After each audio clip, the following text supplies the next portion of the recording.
Welcome back to Dr. Finance. This is a transcript by Professor Gunnar Myrdal, who won the Nobel Prize in Economics in 1974. And he was speaking in American Economic Association, 1939. The title of the speech was Fiscal Policy in the Business Cycle. Let's go. Underbalancing the budget during a depression is not primarily a deliberate policy, but a practical necessity. I would venture the statement that with few exceptions, a budget never is and never has been balanced in a depression. Depression in modern society causes a fall in all sorts of public income, rates of taxation remaining the same, and at the same time, a rise in the bulk of public expenditure, especially for social purposes, standards of welfare policy remaining unchanged. The traditional conservative reaction of the fiscal system to these influences by business on the budget is, as we all know, to raise the public income by increasing the rates of taxation and at the same time to reduce expenditures as far as possible by lowering the standards of the public activity. If the depression is at all serious, these measures for trying to make the two ends meet will, however, not suffice. The budget will not be balanced in the strict theoretical sense. That does not mean, however, that the budget cannot be presented as properly balanced. In fact, a very large part of the intricate art of budgetary technique in all countries was and is, even now, directed toward that task. And much of the irrational complexity of our budgetary system is due to these attempts to present balanced budgets even when they are not balanced.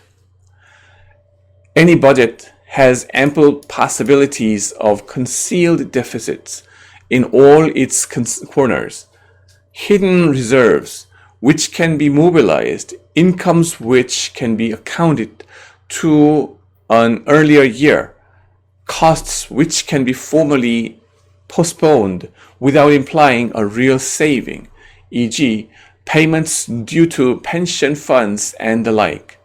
It is this play with fictitious economies branched out into all items of the budget to conceal an actual deficit from the general public and sometimes also from the legislators, which makes the economist feel so hopeless in dealing with budgetary matters.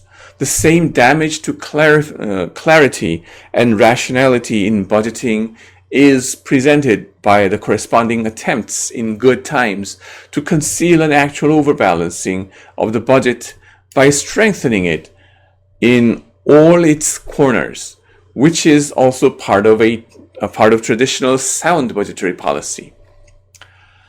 The depression following the crisis of 1929 turned out to be so serious that even in the most respectable fiscal households, the deficit could not be concealed by budgetary tricks of the traditional type.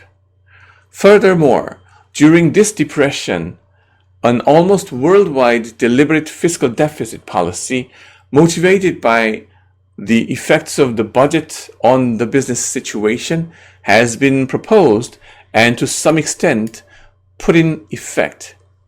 In most countries, including Sweden, which has served as the laboratory in working out certain of the conclusion, which I shall present at a later stage of this paper, this policy was carried out only half-heartedly. Public works were generally begun too late. They were not prepared in advance and were, for this reason, delayed and scarcely aimed at the works which should have been selected before all others if a rational choice had been made.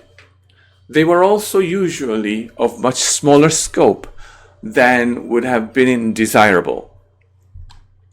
In countries where where the state ordinarily carries on large productive enterprises, it turned out to be quite difficult to induce the management of these public enterprises not to conform with the general business trend, but to increase public investment when private investment was shrinking. No country, so far as I know, has dared to carry out the expansionist policy even on the income side of the budget by actually decreasing taxation. On the contrary, taxation was generally raised, even such taxation on consumption and business as was certain to have deflationary effects. Monetary policy and trade policy were very often not regulated to conform to the expansionist object of financial policy. But in spite of these and other shortcomings, a new fiscal policy has been inaugurated by which the old concealed sin, deficit budgeting, during depressions not only achieved much greater magnitude, but was publicly confessed and actually turned into a virtue.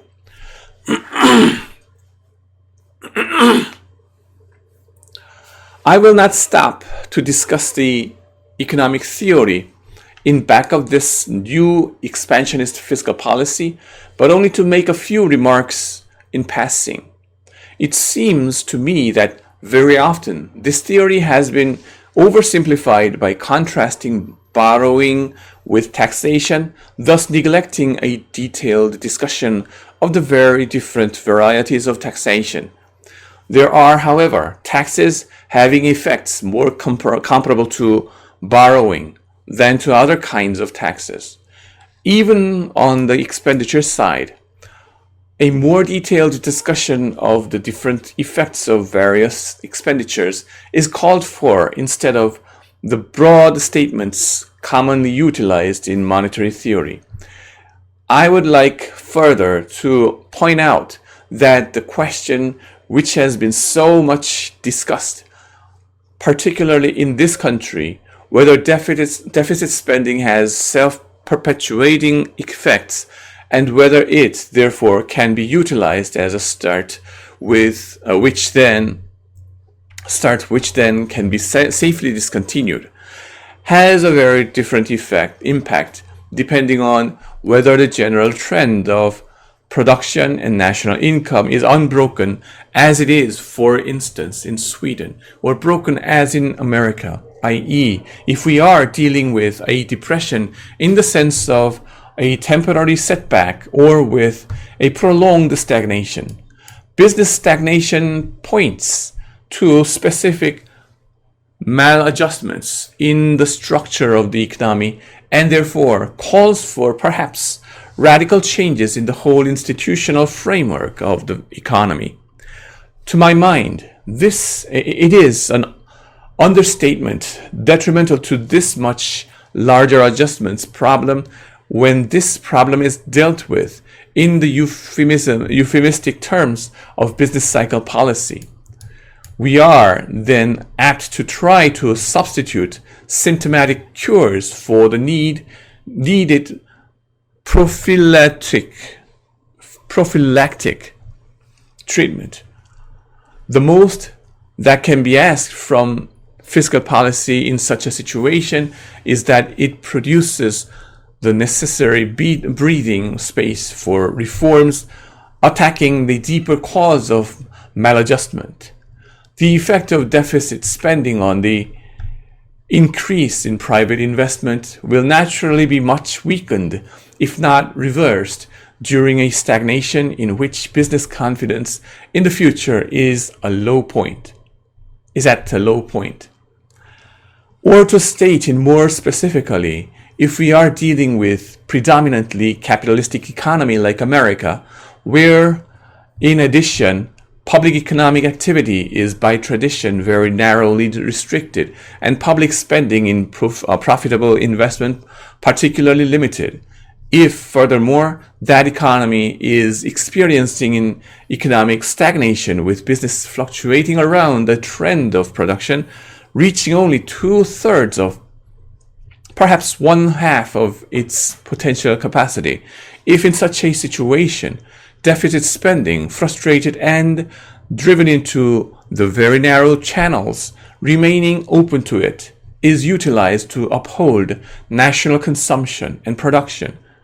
But the more fundamental causes of maladjustment are mainly left unattacked, then we should not be surprised if a decrease of public spending is immediately followed by a new downward turn. In the following, I am postulating that the trend of economic development is unbroken and that depressions are only temporary setbacks in a rising trend of production and national income. This assumption means that my conclusions are not directly applicable to the present situation in America.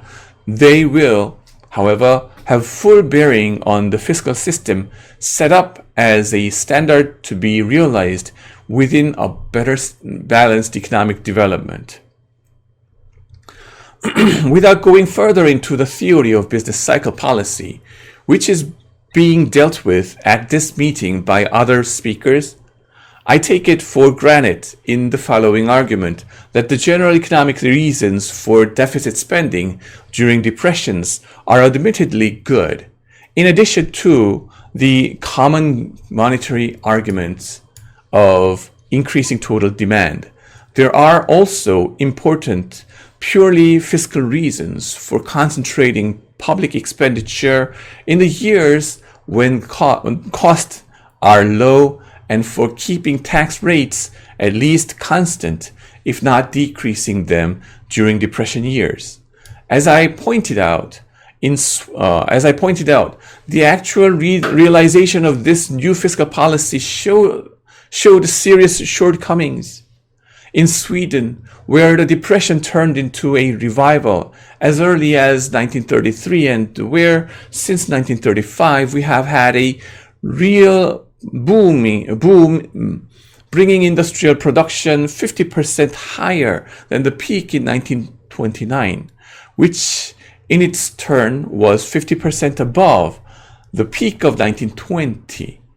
We have, during the last years, been reshaping our fiscal policy in order to avoid these shortcomings the next time. Part of this fiscal preparation for crisis has been to take precautions in order to avoid a delay in setting the spending program in motion. An intensive inventory of possible public works in the field of public buildings, road construction, and many municipal investments has thus been prepared. A general program for social housing has been worked out in some detail. The state production enterprises, railroads, power plants, post office systems, mines, forest reserves, etc. are urged to prepare yearly building program for 10 years in advance. They are asked to have available at all times technical and economic plans ready for speedy action. The idea is that next crisis we shall not be caught unawares. The blueprints shall be at hand. The measures shall be decided upon in advance, and the government shall have only to press the button to set the machinery in motion. Meantime, state investment, which had already been planned and decided upon, was stopping during the boom period. Finally, the point might be raised against this structure of fiscal reaction to various fluctuations that it assumes normal business cycles, with good times altering the bad ones. It may be maintained that the system does not work if the trend should be broken into an economic stagnation interrupted by very short and weak revivals. The answer is that no financial system and no political system will long sustain such a development. Economic stagnation calls for perhaps radical changes of the whole institutional structure of an economy, including, of course, its fiscal system. But this reform cannot be carried out simply by fiscal policy. The budgetary system does, however, not exclude underbalancing for any number of years. The only effect will be that the deficit on the ordinary budget will then accumulate into huge sums.